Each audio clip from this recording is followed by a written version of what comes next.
Hello everyone, I hope आप सब अच्छे होंगे। So this is going to be the single most important session that you will ever watch on JPSC strategy.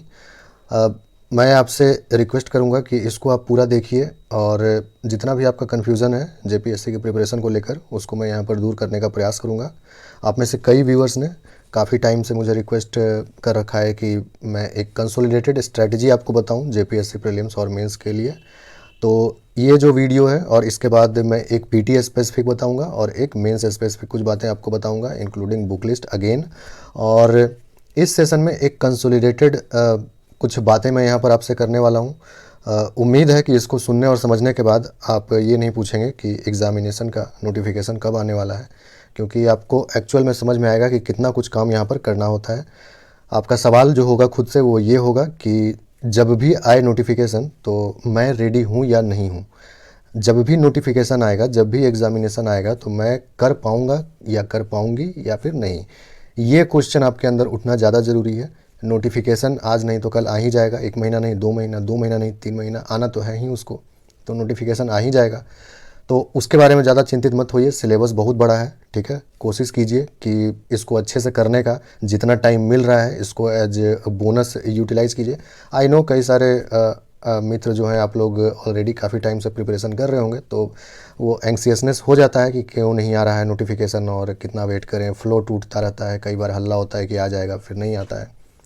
तो उन सब चीज़ों से ऊपर उठना पड़ेगा, कोई ऑप्शन नहीं है आपके पास, है ना। जब आना होगा नोटिफिकेशन तभी आएगा। तो प्रिपरेशन को अपना थोड़ा सा धार दीजिए, इस सेशन को देखिए।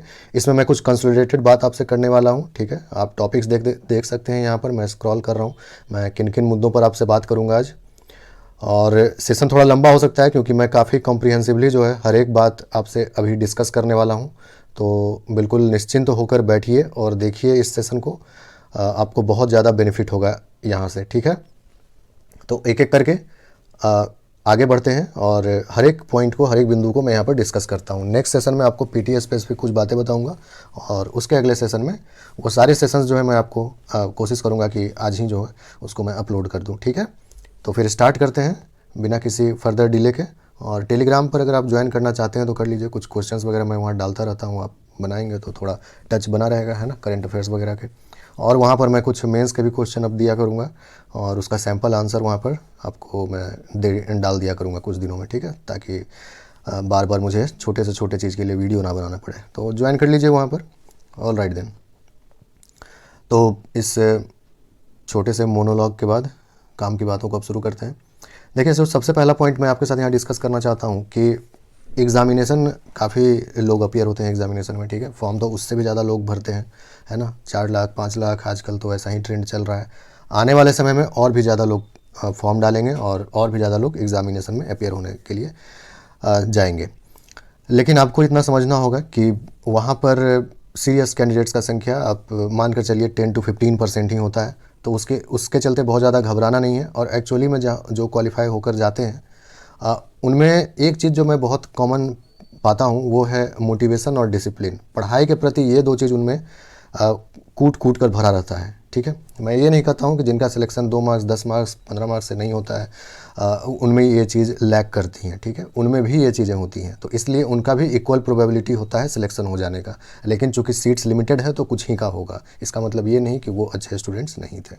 आई एम श्योर कि जितने लोग अभी नहीं भी क्वालिफाई किए हैं इस बार, उनमें से कई ऐसे कैंडिडेट्स रहे होंगे जो मे बी जो क्वालिफाई किए हैं। जैसे अगर मैं अपनी ही बात कर लूँ तो हो सकता है वो मुझसे भी ज़्यादा जानकार रहे हों, मुझसे भी ज़्यादा नॉलेजेबल रहे हों, लेकिन कहीं कोई चूक या फिर कहीं कोई लक की बात हो जाती है और जिससे कि सिलेक्शन नहीं हो पाता है। तो सबसे पहली बात तो कि आप मोटिवेशन अपना बिल्कुल हाई रखिए, मोटिवेशन लेवल, और डिसिप्लिन रहिए अपने पढ़ाई में।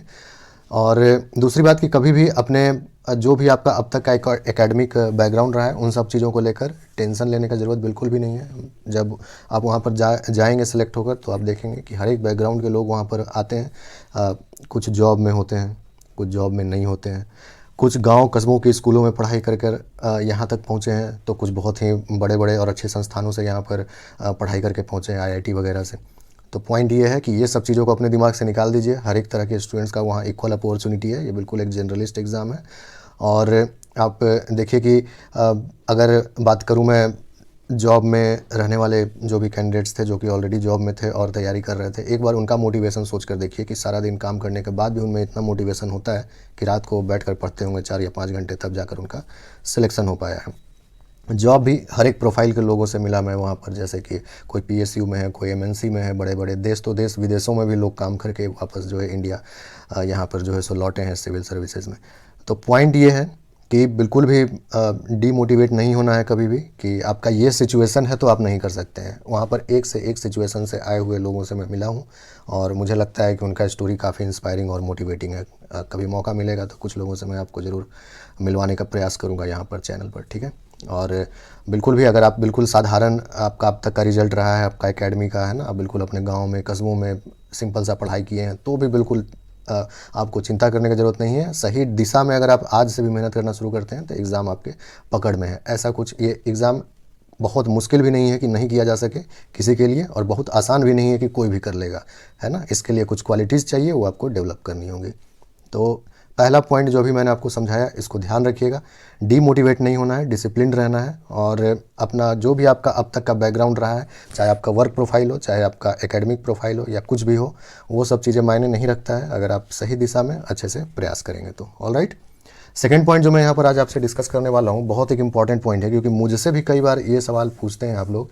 तो मैं जब आपको जवाब देता हूँ, जैसे कमेंट में मैंने जब आपको जवाब दे दिया, तो मुझे भी लगता है कि मे भी कहीं कोई गलत मैसेज ना चला जाए कि अगर सर ने ऐसा नहीं किया है तो मुझे भी नहीं करना चाहिए, ठीक है। देखिए, जो भी आपको स्ट्रेटजी बताया जाता है वो एक जनरलाइज्ड व्यू होता है किसी भी टीचर का, किसी भी कैंडिडेट का जिसने क्वालिफाई किया है या नहीं भी किया है। तो जो भी स्ट्रेटजी आपको बताया जाता है वो एक जनरलाइज्ड व्यू होता है। थोड़ा सा उसको आप अपने अनुसार मॉडिफाई करने का कोशिश कीजिए, थोड़ा सा उसमें बदलाव लाने का कोशिश कीजिए। बिल्कुल ब्लाइंडली नहीं फॉलो करना है किसी का स्ट्रेटजी को, ठीक है।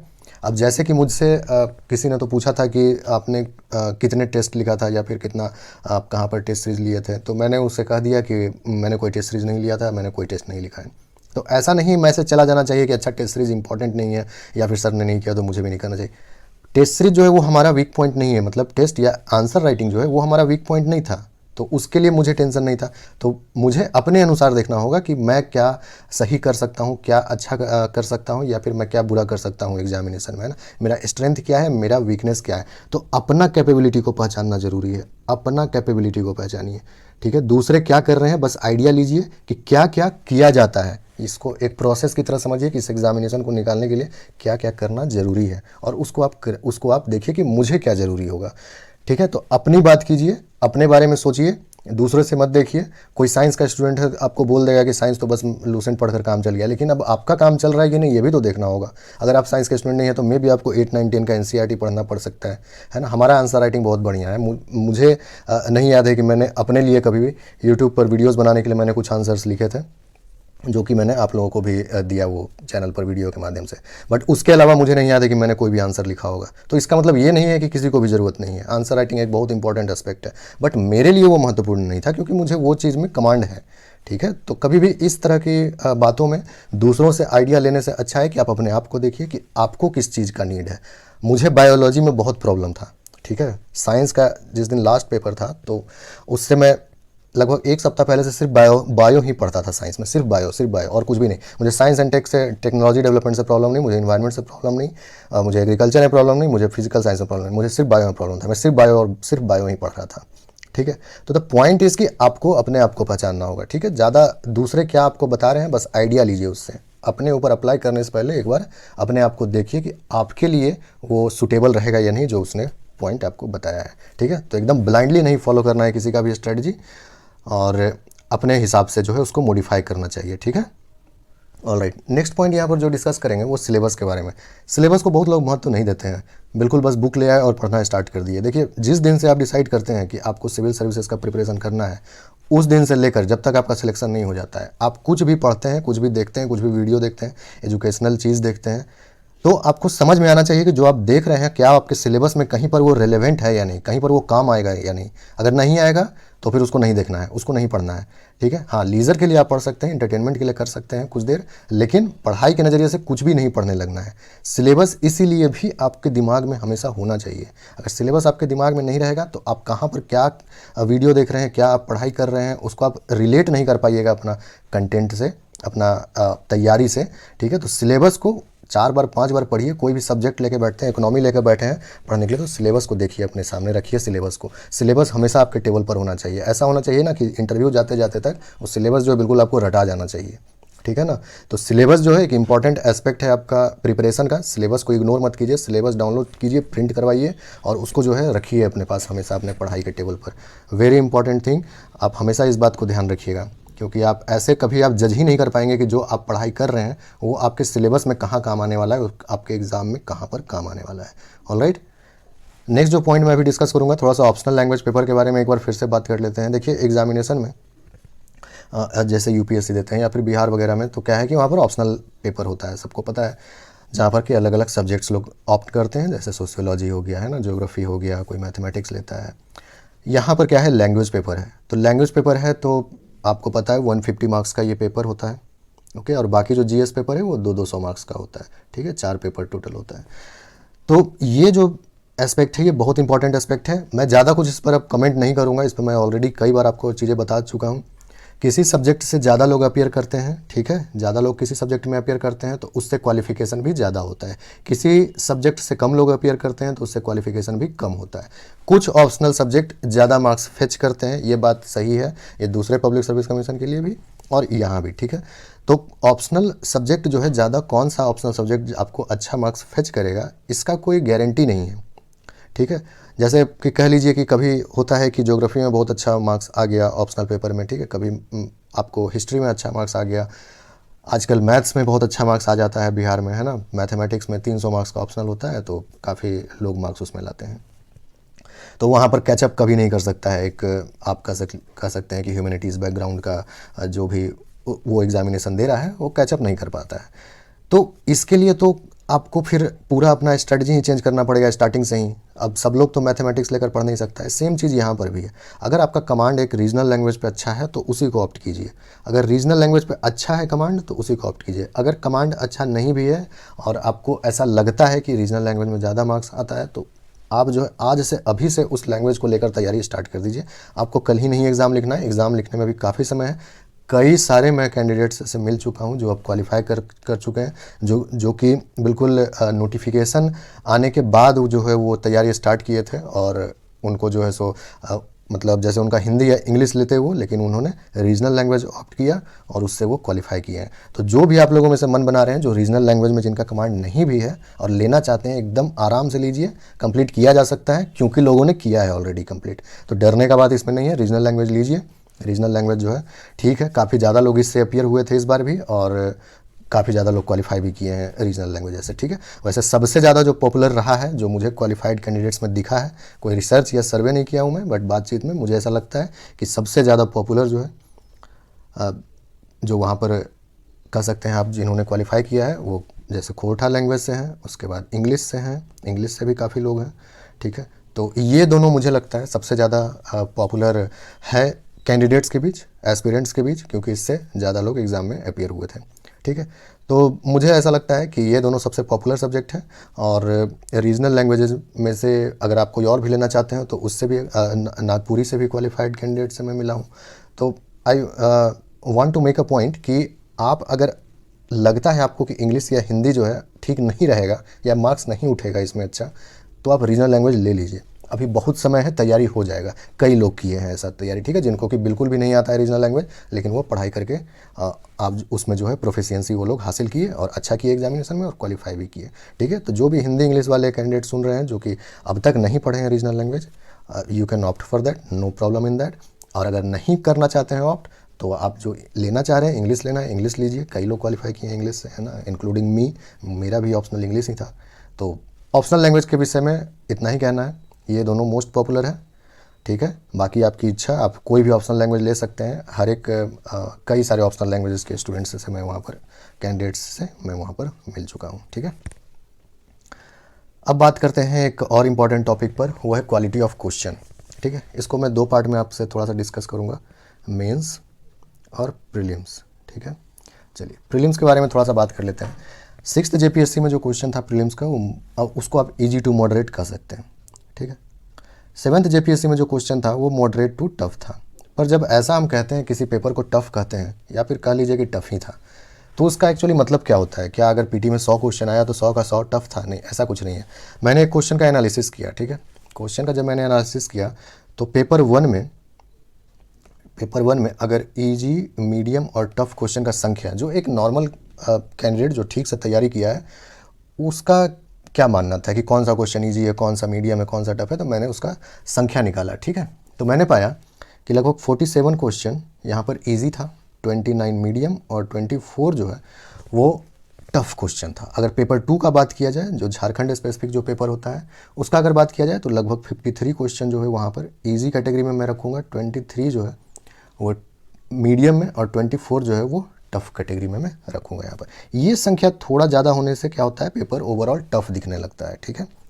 पर जो व्यक्ति एग्जामिनेशन में अपीयर नहीं हुआ है, उस प्रेशर को नहीं झेला है, उसका ध्यान, जब उसको आप एग्जामिनेशन के बाद क्वेश्चन दिखाइएगा तो उसको मोस्टली जो है यहाँ पर ध्यान जाता है, ठीक है। तो वो आपसे कहेगा कि इतना तो आसान क्वेश्चन था, कम से कम ये सब तो गलत नहीं होना चाहिए था। लेकिन समझना होगा कि जब टफ क्वेश्चन का संख्या थोड़ा ज़्यादा होता है तो प्रेशर हो जाता है, और उस प्रेशर में कई सारा इजी और मॉडरेट वाला भी गलत हो जाता है, ठीक है। तो इस बार थोड़ा सा टफ क्वेश्चन का संख्या ज़्यादा था, जिससे कि हम कह सकते हैं कि ओवरऑल जो पेपर है वो टफ था। पर आपको एक बात समझना होगा कि यहीं पर फिर थोड़ा सा आपको अपना कह सकते हैं आपकी कंट्रोल दिखाना होगा, थोड़ा सा धैर्य दिखाना होगा एग्जामिनेशन में भी, और एग्जामिनेशन का तैयारी से पहले स्ट्रैटेजी दिखाना होगा। आप हमेशा इसके लिए तैयार रहिए। ये जो 2 कैटेगरी है, इजी और मॉडरेट, इसके लिए आप तैयार रहिए। टफ एक ऐसा कैटेगरी ऑफ क्वेश्चन होता है, अगर क्वेश्चन सेटर सोच लिया है कि उसको एक टफ क्वेश्चन इस टॉपिक से डालना है, तो वो कुछ ऐसा देगा ही देगा कि वो आप जनरल बुक्स में नहीं पढ़ेंगे, ठीक है। तो कोशिश कीजिए कि उसके लिए ज़्यादा बॉदर नहीं करना है, उसके लिए ज़्यादा चिंता नहीं करना है। अब घटना चक्र मान लीजिए आप बनाने के लिए बैठे हैं, पास्ट ईयर का क्वेश्चन देख रहे हैं, अब एक टफ क्वेश्चन दिख गया, अब उसी पर दिमाग जो है पूरा घूम रहा है कि अरे ये कहाँ से पूछ दिया, ये तो मेरा एनसीईआरटी में नहीं दिया हुआ है, स्पेक्ट्रम में नहीं दिया हुआ है, कहाँ से पूछ दिया। उसके पीछे ज़्यादा मतलब पढ़ना नहीं है उसके पीछे, ठीक है। जो ईजी और मॉडरेट वाला दिख रहा है वो गलती नहीं होना चाहिए आपका। एग्जामिनेशन ये जब गलत होता है ना, तो एग्जामिनेशन यहीं पर छूटता है, क्वालिफिकेशन यहीं छूटता है। यहाँ पर आपका सिली मिस्टेक्स जहाँ कम हुआ, आप सिलेक्शन आराम से हासिल कर लीजिएगा। इसका कुछ नहीं कर सकते हैं, ठीक है, इसका कुछ नहीं किया जा सकता है। ये सब हवाई बात जो आप सुनते हैं कि इतना अच्छे से आप पढ़ लीजिएगा कि इसमें अब मान लीजिए कोई पेपर 2 के बारे में कह रहा है कि 100 में से 90-95 उसी में ला देंगे कि पेपर 1 अच्छा से करने का ज़रूरत ही नहीं रह जाएगा। ये सब बेकार का स्ट्रेटजी, ऐसा नहीं होता है। ये कंपटीशन का एग्जाम है, स्कूल कॉलेज का एग्जामिनेशन नहीं है जहाँ 95-100 लाया जा सकता है। स्कूल के दिनों में हम भी लाया करते थे, बट यहाँ पर ऐसा नहीं होता है, ठीक है। ये यहाँ पर जो है आपको 70% आजकल ट्रेंड चल रहा है, जिससे स्टैंडर्ड का क्वेश्चन जैसे बिहार में, यूपी में, झारखंड में पूछा जा रहा है, 70% के अराउंड आजकल ट्रेंड है कि इतना कट ऑफ तो चला ही जाता है, ठीक है। तो उस अनुसार से देखना है, जो कि आपको यहाँ पर वर्क करना पड़ेगा, ठीक है। यहाँ पर वर्क कीजिए, आपका एग्जामिनेशन जो है डेफिनेटली अच्छा जाएगा। इसके पीछे पढ़ेंगे तो सोर्सेज बढ़ेगा तो आपका टाइम किल होगा और आपका पूरी तरह से एग्जामिनेशन का प्रिपरेशन नहीं हो पाएगा। याद रखिएगा इस बात को, ठीक है। तो आई होप कि आप बात को समझ रहे होंगे कि आपको जो है इजी और मॉडरेट क्वेश्चन को गलत नहीं करना है। इसीलिए हर एक चैप्टर को ध्यान से पढ़िए। कम से कम जो आपका बेसिक टेक्स्ट बुक में दिया हुआ है उतना जानकारी तो आपको होना ही चाहिए, वहाँ पर सिली मिस्टेक का कोई चांस नहीं है, ठीक है। तो ये हो गया प्री का बात। अगर मेंस का बात किया जाए तो मेंस में क्वेश्चन स्ट्रेट फॉरवर्ड ही रहता है, ठीक है। अब तक 6th में भी था और 7th में भी। 7th में थोड़ा सा स्टैटिक कंटेंट ज़्यादा था, ठीक है, मतलब कि आपको थ्योरी पता होना चाहिए चीज़ों का। तो यहाँ पर हमारा सजेशन आपके लिए यही रहेगा कि एक एक टॉपिक को आप पढ़िए, कोई भी टॉपिक छोड़िए नहीं। और ये सब जो होता है कि सेलेक्टिव स्टडी करना, ये सब एग्ज़ाम के समय होता है, या फिर अब नहीं हो पा रहा है, एग्ज़ामिनेशन नज़दीक आ गया है तो कर लिए। अभी वो वक्त नहीं है कि आप सेलेक्टिव स्टडी कर रहे हैं। ऐसे ऐसे टॉपिक्स का नोट्स बनाइए जिसको कि आपका भूलने का चांसेस ज़्यादा है। जैसे हम बायोलॉजी का नोट्स बनाए, हम कह सकते हैं आपकी मेडिएवल का नोट्स बनाए, है ना, बिल्कुल सिलेबस के हिसाब से, जो जो सिलेबस में दिया हुआ है। तो जो हमारा प्रायोरिटी था उसको पहले की, एग्ज़ाम आते आते तो काफ़ी नोट्स बन गया था, लेकिन पहले ये सब काम करके रख लिया था मैंने, ठीक है। तो पहले जो आपको लगता है कि आपको टफ लगता है उसका नोट्स बनाइए, उसका आंसर राइटिंग कीजिए। और क्वेश्चन जो है सिलेबस के अराउंड ही पूछा जाता है, सिलेबस के बाहर कुछ नहीं रहता है, सब सिलेबस से पूछा जाता है। इसीलिए मैंने ऊपर आपको एम्फेसाइज़ किया कि सिलेबस अच्छे से कीजिए। सारा कुछ मैं आपको बुक लिस्ट वगैरह ऑलरेडी बताया हुआ है। जो भी सेल्फ स्टडी कर रहे हैं आप देखिए, एक बार चैनल को थोड़ा सा देखिए, इसमें काफ़ी वीडियो बना हुआ है सोर्सेज के बारे में। जो सेल्फ स्टडी कर रहे हैं उनको काफ़ी हेल्प मिलेगा। वैसे मैं जो नेक्स्ट वीडियोस बनाऊंगा पीटी और मेंस के ऊपर, उसमें मैं सेपरेटली थोड़ा सा और पीटी और मेंस के बारे में बात करूंगा, ठीक है। यहाँ पर शॉर्ट में इतना बात आप समझ लीजिए, ठीक है। मेंस में सिलेबस के अराउंड ही क्वेश्चन का ताना बाना बुना जाता है। जो आपको टफ लगता है उसका नोट्स पहले बनाइए, उसका आंसर राइटिंग ट्राई कीजिए, और मेंस में हर एक टॉपिक को कवर कीजिए। अभी छोड़ने का समय नहीं है, अभी सब कुछ पढ़ाई करने का है, ठीक है। और प्रीलिम्स के लिए always focus on easy and moderate type of questions, और वो तब होगा जब आप हर एक चैप्टर को अच्छे से पढ़ते हैं और अनावश्यक रूप से किसी टफ क्वेश्चन को, किसी क्वेश्चन बैंक में देख लिए, किसी प्रीवियस ईयर क्वेश्चन में देख लिए, टफ क्वेश्चन को देखकर अनावश्यक रूप से हतोत्साहित नहीं होना है, परेशान नहीं होना है। सीख लीजिए कि अच्छा ये भी होता है, बात खत्म। बाकी ईजी और मॉडरेट आपका गलत नहीं होना चाहिए। ऑलराइट, ठीक है। इस बारे में मैंने अभी जस्ट ऊपर कवर कर दिया है, ठीक है। इसके बारे में अब दोबारा बात नहीं करते हैं। जी हाँ, आपको बिल्कुल सारे टॉपिक्स कवर करने चाहिए। अभी सेलेक्टिव स्टडी करने का समय नहीं आया है, ठीक है। अभी आप सारे टॉपिक्स को कवर कीजिए, चाहे मेंस का हो चाहे फिर वो प्रीलिम्स का हो। ऑलराइट, इस बारे में अब और ज़्यादा बात नहीं करते हैं। प्रीवियस ईयर क्वेश्चन सबसे ज़्यादा इंपॉर्टेंट है। ये बिना बनाए मुझे समझ नहीं आता है, कई लोग टेस्ट पेपर में कूद पड़ते हैं। आप जब तक प्रीवियस ईयर का क्वेश्चन नहीं देखिएगा, चाहे पीटी का हो या फिर मेंस का हो, तब तक आपको कैसे समझ आएगा कि क्वेश्चन का किस गहराई में जाकर किसी टॉपिक से क्वेश्चन पूछा जाता है। अगर आप नॉन कॉपरेशन मूवमेंट पढ़ रहे हैं गांधी जी का, तो कैसे आप जानेंगे कि आखिर उससे किस किस एरिया से क्वेश्चन पूछा जाता है। दिया तो बहुत कुछ हुआ है, मान लीजिए आप स्पेक्ट्रम से पढ़ रहे हैं तो अच्छा खासा कुछ पेजेस उस पर दिए हुए हैं, तो कैसे आप जानेंगे कि किन किन एरियाज से क्वेश्चन जो है जनरली पूछा जाता है। और आपको पता है कि सारा क्वेश्चन 100 का 100 टफ नहीं रहता है, क्वेश्चन ईजी और मॉडरेट भी रहता है कई सारा। और ईजी और मॉडरेट क्वेश्चन तभी आपका सही होगा जबकि आप प्रीवियस ईयर क्वेश्चन को एनालाइज करके और उसके स्टैंडर्ड का पढ़ाई कीजिएगा, ठीक है। तो इसीलिए प्रीवियस ईयर क्वेश्चन को अपना बिल्कुल बना लीजिए कि कम से कम अभी से लेकर प्रीलिम्स तक आप प्रीवियस ईयर क्वेश्चन कम से कम 2 बार 3 बार बनाएंगे। अब जेपीएससी में तो अभी 2 एग्ज़ाम हुआ ही है नए पैटर्न पर, 6th और 7th, तो 2 ही हैं, लेकिन घटना चक्र में बनाइए। प्रीवियस ईयर क्वेश्चन बनाइए, बिहार का ट्राई कीजिए, यूपी वाला जो क्वेश्चन दे रहा था उसको ट्राई कीजिए। फंसना नहीं है किसी क्वेश्चन में टफ वाला, जैसे मान लीजिए एमपी, राजस्थान, यूपी का आप कुछ क्वेश्चन देखिएगा पर्टिकुलर हिस्ट्री वगैरह में, तो वो लोग वहाँ, चूँकि वो लोग वहाँ का एग्ज़ाम के अनुसार क्वेश्चन पेपर बनाया हुआ है, तो कुछ क्वेश्चन टफ रहता है जो वहाँ का थोड़ा डीप में जाकर पूछा रहता है। उन सब के बारे में उतना नहीं सोचना है, वो क्वेश्चन आपको नहीं पूछा जाएगा, वो वहाँ के लिए था, ठीक है। लेकिन जो जनरल क्वेश्चन है, जो इजी और मॉडरेट किस्म का है, उसको प्रैक्टिस कर लीजिए आप लोग। ये प्रीवियस ईयर क्वेश्चन को घटना चक्र से, चाहे यूपी में पूछा गया हो, राजस्थान में पूछा गया, एमपी, छत्तीसगढ़, ये सब क्वेश्चन बनाइए थोड़ा सा, ठीक है, ताकि आपको हर एक टॉपिक का आइडिया मिले। टॉपिक पढ़िए, क्वेश्चन बनाइए, टॉपिक पढ़िए, क्वेश्चन बनाइए। पीटी के लिए यही करना है। और मेंस के लिए झारखंड 2 एग्ज़ाम हुआ है, कम से कम 2 एग्ज़ाम का तो सारा आंसर रेडी कर लीजिए, है ना। जितना भी आपको हर एक सब्जेक्ट में क्वेश्चन अब तक पूछा गया है, वो सारा क्वेश्चन को पहले रेडी कर लीजिए। जब वो हो जाएगा तो बिहार के कुछ क्वेश्चन बना लीजिए, है ना, यूपीएससी के कुछ क्वेश्चंस बना लीजिए, जैसे इकोनॉमी हो गया। ये सब तो ब्रॉड एरिया है ना, ये सब तो आप किसी का भी प्रैक्टिस कर सकते हैं, तो ये सब काम कीजिए, ठीक है। क्वेश्चन बैंक एक ले लीजिए अच्छा सा, पहले झारखंड का 2 साल का क्वेश्चन बना लीजिए, आप सारा क्वेश्चन रेडी कर लीजिए। आंसर राइटिंग का भी प्रैक्टिस हो जाएगा, जानकारी भी मिल जाएगा कि इस तरह का क्वेश्चन पूछा जाता है। उसके बाद बिहार का कुछ बना लीजिए क्वेश्चन, ये सब सेकेंडरी रखिए। कुछ क्वेश्चंस मैं भी दूंगा आपको प्रैक्टिस करने के लिए, करेंगे उसको भी प्रैक्टिस। कुछ सैम्पल आंसर्स भी दूंगा, उसको भी देखा जाएगा। तो ये सब काम कीजिए, ठीक है। प्रीवियस ईयर क्वेश्चन जरूर बनाइए, इसको इग्नोर नहीं करना है। फिर बारी आता है टेस्ट का। टेस्ट के बारे में भी अगेन पीटी और मेंस वाला वीडियो में डिटेल से बात करेंगे। टेस्ट के बारे में मैं यही कहूँगा कि येस, दे आर इंपॉर्टेंट, ठीक है। कई लोगों को मैंने पर्सनली जवाब दिया है, लाइव सेशन में भी मैंने जवाब दिया था, तो उससे कोई गलत मैसेज नहीं जाना चाहिए। टेस्ट इंपॉर्टेंट है, ठीक है। मैंने नहीं दिया था उससे फ़र्क नहीं पड़ता है, मैंने आपको ऊपर समझा दिया है बात कि अगर आपको ज़रूरत है तो आप दीजिए। अगर आप नहीं लिख पाते हैं, मुझे 2 शब्द आप दे दीजिएगा, तो उस 2 शब्द को मैं खींचकर जो है सो 4 पन्ने का एक ऐसे लिख दूंगा, ठीक है। अगर आप भी ये काम कर सकते हैं तो अच्छी बात है, लेकिन अगर नहीं कर सकते हैं, आपको मेंस में आंसर राइटिंग में, सेंटेंस फॉर्मेशन में दिक्कत है, ग्रामर का दिक्कत है, ये सब प्रॉब्लम हो रहा है, तो आप डेफिनेटली टेस्ट दीजिए और सीखिए, लेकिन पहले कंटेंट रेडी करने के बाद, ठीक है। ऐसा नहीं कि बिल्कुल अभी तैयारी में आए ही हैं और सीधा पहुंच गए टेस्ट सीरीज में टेस्ट लिखने के लिए। ये वेस्ट ऑफ टाइम है, this is waste of time, ठीक है। ये समय का बर्बादी है और कुछ नहीं है। कंटेंट पहले रेडी कीजिए, पहले टॉपिक को पढ़िए, नोट्स बनाइए, उस पर एक आधा आंसर खुद से लिखिए, देख कर लिखिए, अपने नोट्स को, किताबों को देख कर लिखिए। पहले ये काम कीजिए, तब जाइए किसी टेस्ट में बैठने के लिए, अन्यथा वो फिर निरर्थक हो जाता है। वैसा प्रयास नहीं करना है, ठीक है। सेम पीटी के लिए भी लागू होता है कि आपको लगता है कि अभी आप में एग्जामिनेशन को लेकर एंग्जाइटी है, आप एग्जामिनेशन में अच्छा परफॉर्म नहीं कर पाएंगे।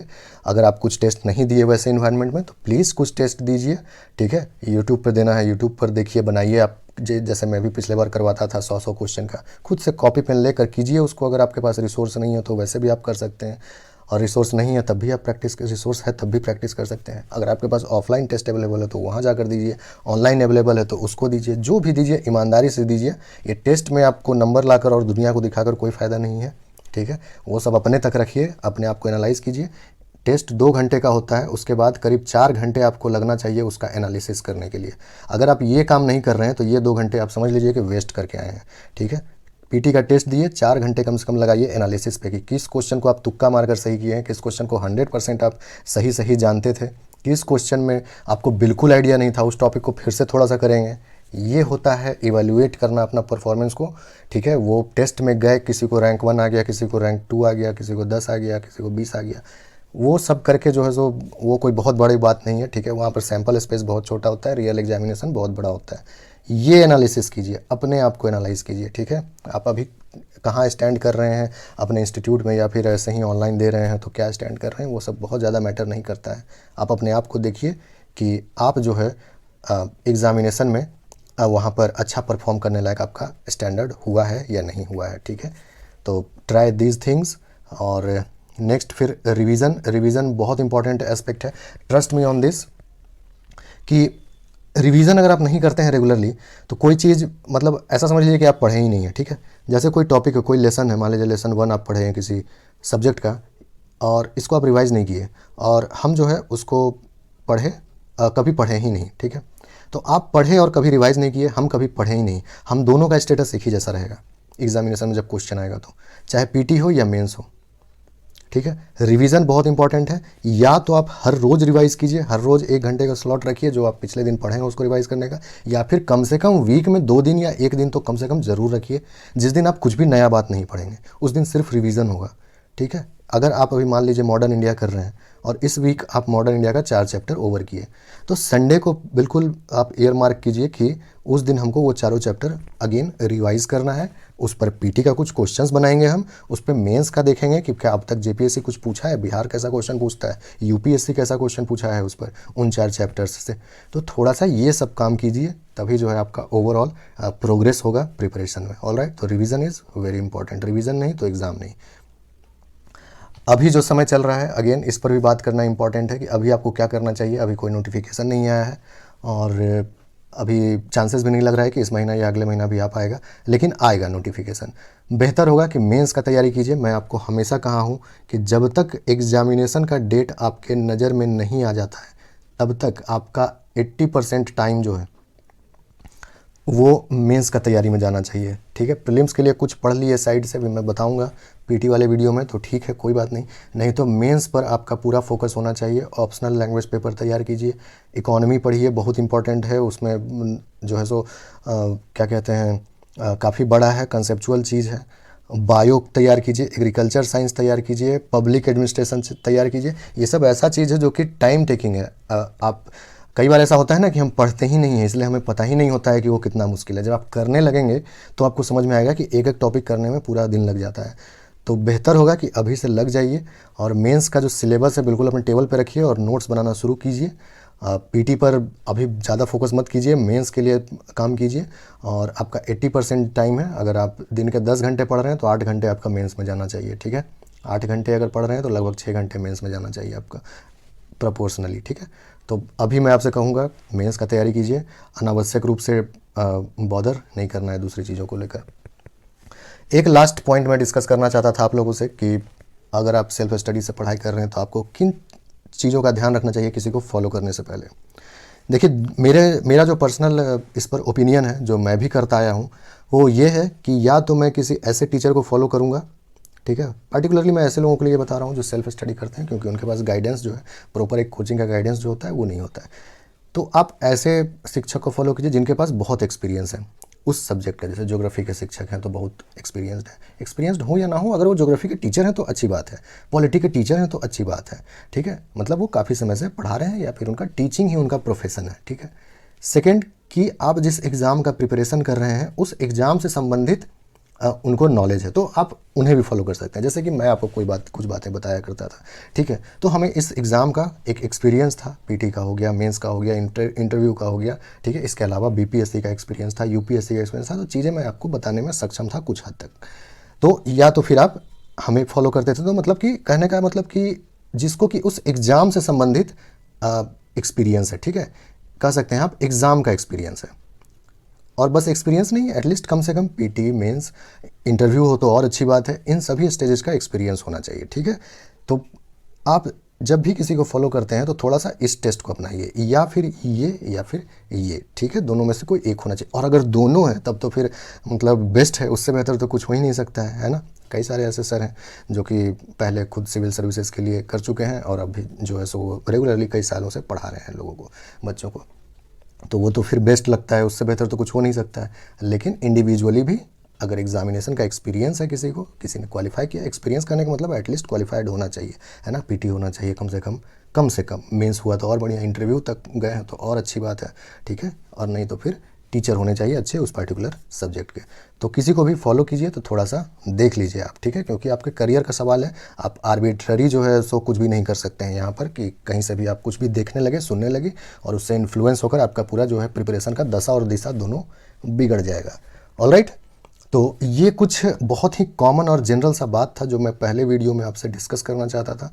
इसके बाद जो है मैं बात करूँगा आपसे पीटी और मेंस के बारे में स्पेसिफिकली विथ बुक लिस्ट। थोड़ा सा रिवाइज़ कर दिया हूँ मैंने आपको ये सारी चीज़ें बताई हुई हैं ऑलरेडी चैनल पर, लेकिन एक बार आपको फ्रेश पर्सपेक्टिव चाहिए था, now that I have qualified, तो इसीलिए जो है मैंने एक बार फिर से आपके लिए पीटी और मेंस को सेपरेटली कुछ बातें, कुछ सजेशंस आपके लिए कह सकते हैं आप कंसोलिडेट किया है मैंने उसको 2 अलग अलग वीडियोज़ में। उसके बारे में बात करूँगा मैं आने वाले सेशन में, ठीक है। तो आई होप कि आपको कुछ बात जो है सो यहाँ पर आपके माइंड में गया होगा। और एक और महत्वपूर्ण बात, ये जो माइंड है ना, इसको स्थिर रखिए, ठीक है, इसको स्थिर रखिए, बहुत ज़रूरी है। ये स्थिर रहेगा तभी काम जो है बेहतर होगा आपका, ठीक है। ये चंचल रहेगा, अनावश्यक रूप से ज़्यादा इधर उधर की बातों में भटकेगा तो फिर प्रॉब्लम होगा, है ना। सिंसियरिटी बहुत ज़रूरी है यहाँ पर, ठीक है। बाकी बातें अगले वीडियो में करते हैं। Thank you.